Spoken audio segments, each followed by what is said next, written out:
como que a gente consegue medir resultados para isso também, que é um ponto importante. A gente está falando de método aqui, o que é, o que não é, o que pode levar, mas também tem que entender como medir corretamente. Mas só pegar um gancho de processo, e a gente aprende muita coisa com a Disney, né? Lá no livro O Jeito Disney de Encantar os Clientes também conta o exemplo.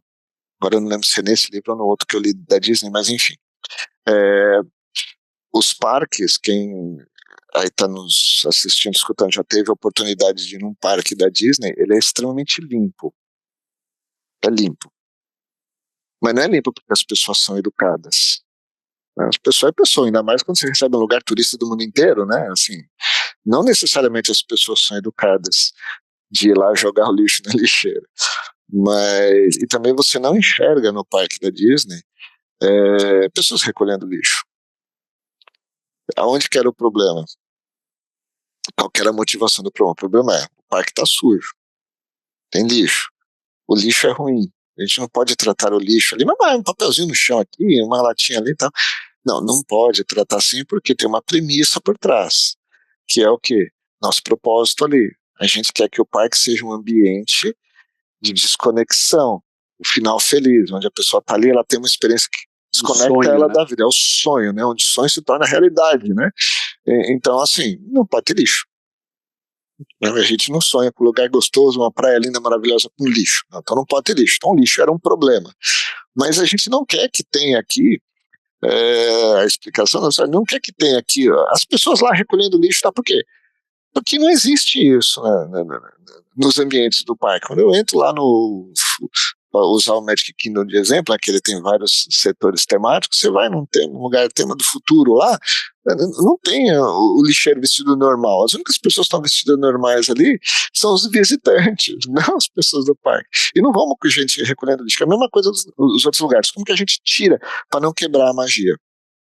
Então, primeira coisa, duas coisas que eles fizeram. Primeiro, lixeiras que costumam ficar mais cheias, tem um sistema de tirar lixo por baixo, no subsolo. E o segundo foi o cálculo do tempo, e aí a gente fala de métricas, como medir, como calcular, como usar dados, pesquisa que você falou, né? Eles calcularam o tempo médio que a pessoa fica em passos, com o lixo na mão, antes de descartar. Até ficar de saco cheio, né? Antes de descartar, até ficar de saco cheio, literalmente. Então, assim, isso tem lixeira espalhada para todo lado.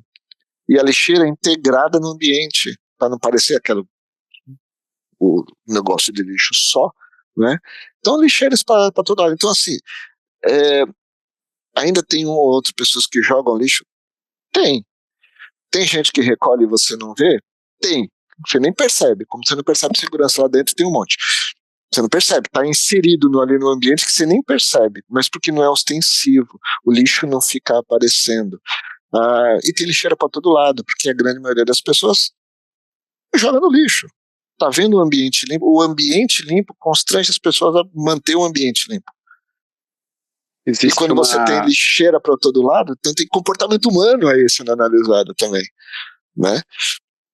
Então olha só, o problema é, como que eu vou manter o parque limpo? Põe mais lixeira. As pessoas no Japão, um monte de gente recolhendo lixo, varrendo no chão. Não, às vezes não. Isso que é legal, né? Como que você pode pegar um problema simples, com informação, com cálculo, com métrica, com sensibilidade, com um propósito por trás, né? Por que eu quero fazer isso? Esse é o ponto. Esse é o ponto. Por que eu quero deixar o parque limpo? Por que a sua empresa quer fazer essa mudança, né? Aonde gera valor e qual que é o propósito que leva aquilo, né? Tem a ver com... É sempre nisso que a gente tem que olhar também. Acho que respondendo aquilo que você, né, perguntou, que você já colocou a resposta, né?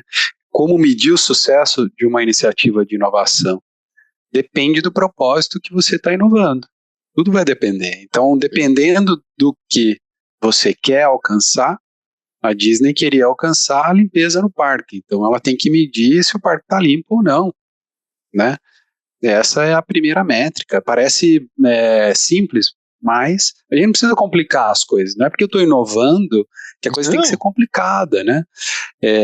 No final do dia, o que a gente tem que ver, se eu quero mais margem, como eu comentei aqui, quero mais geração de receita, igual a Repsol nos projetos dela, você vai ter que medir o retorno sobre investimento, as margens, a taxa interna de retorno, sei lá, você vai adotar uma métrica. O importante para mim é que você adote antes de iniciar o processo, ou antes de iniciar essas etapas todas que a gente falou de inovação, para você não querer se auto-enganar no meio do caminho. Então, essa definição do que medir, para mim, ela tem que vir antes. Porque aí você sabe que você está fazendo algo para alcançar essa métrica. Porque se chegar no meio do caminho, eu vou mexer aqui e vou conseguir atingir a meta, você se auto-enganou. Enganou a empresa. E talvez você não vai ter o resultado que você quer. Essa métrica, ela pode ser mercado. Vou pensar no market share que eu tenho. Vou pensar que eu quero 2%, 3%, 4%, 5% de crescimento do meu produto, de penetração. Vou pensar, você que tem essa super bagagem com relacionamento com o cliente, customer experience, eu vou medir retenção e satisfação de cliente.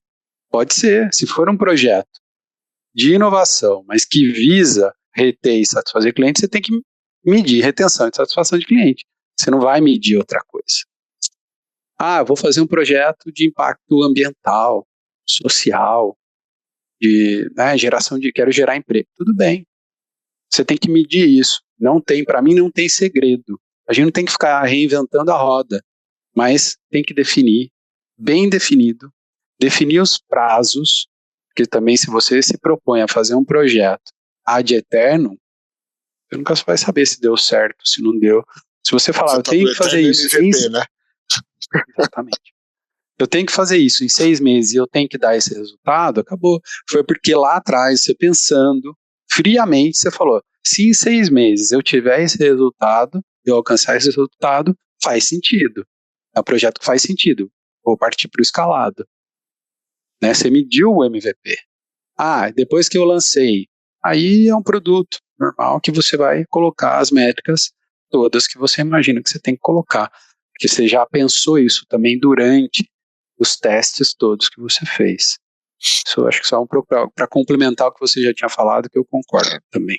Eu só queria reforçar aquela questão de medir o resultado, mas ter clareza do que você quer e o porquê você quer.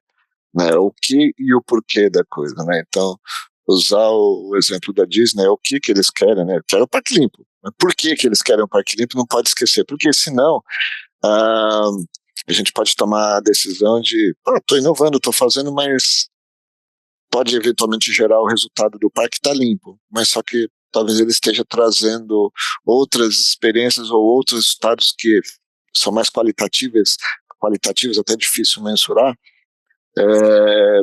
e que em algum momento vai dar ruim, entendeu? Então, assim, o parque está limpo, mas só que não dentro do propósito, não, que impacta a experiência do cliente, impacta a coisa, no final eu vou ter menos cliente, porque o cliente não vai voltar, porque a experiência não foi boa, mas o parque está limpo.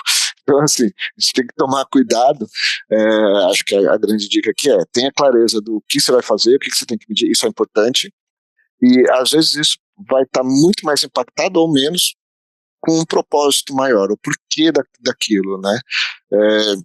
Coisas mais simples ou menos críticas têm um impacto menor, porque senão a gente pode ir para uma solução que é eficaz no sentido de limpei o parque, mas ela não vai ser eficiente como um todo para o negócio da empresa na geração de valor, né? E às vezes a gente vai muito rápido para uma solução, porque resolve ali o problema, mas ela cria outro, né? Tem que ter sempre essa visão mais ampla de olhar para o problema, mas conseguir dar um zoom out para, cara, a gente não pode esquecer do impacto como um todo, o propósito da empresa, né?